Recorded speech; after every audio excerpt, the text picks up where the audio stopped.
Hello， 歡迎嚟到煮飯單位。我最近整咗幾款香港嘅街頭小食，有冇一款你有興趣整呢？今次就同大家整好經典嘅街頭小食碗仔翅。大家想知道更加多嘅簡易食譜，就記住 subscribe 同埋撳埋隔離個鐘仔，咁我哋出新片嘅時候，你就可以收到通知啦。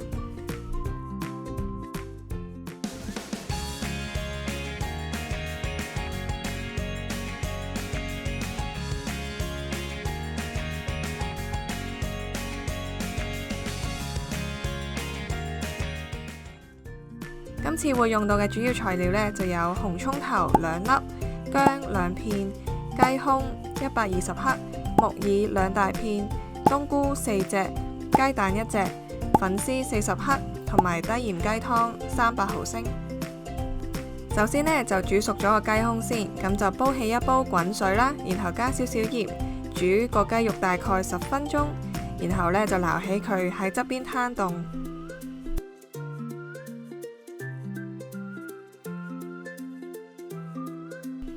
跟住就將冬菇切片，記住唔好倒咗冬菇嘅水啊，一陣間會倒埋入去做湯底。跟住再將木耳切絲，將粉絲用凍水浸到佢半軟，咁就可以保留到粉絲嘅口感，最後唔會變得太腍。記住仲要用鉸剪剪兩刀，如果唔係嘅話就變咗粉絲麵啦。最後就將煮好嘅雞肉搣成絲，再打埋隻雞蛋咁就可以開火煮啦。首先就喺個煲嗰度落啲油，落紅葱頭同埋薑片，炒到佢有少少金黃色就可以落雞湯、水同埋浸冬菇嘅水，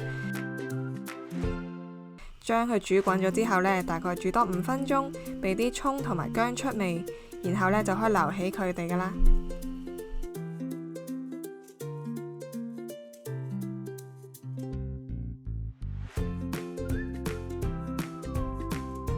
跟住就可以落木耳絲、冬菇片同埋粉絲落去啦，再加1茶匙嘅老抽啦、1茶匙嘅生抽同埋胡椒粉，然後就俾佢哋煮一陣間。喺呢個時候就可以溝定生粉水啦，咁就係用2湯匙嘅生粉再加3湯匙嘅水溝埋，然後落嘅時候就慢慢加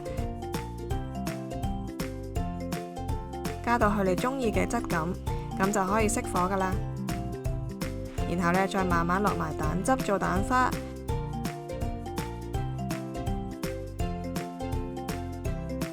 再落埋雞絲，咁呢一個碗仔翅就搞掂啦。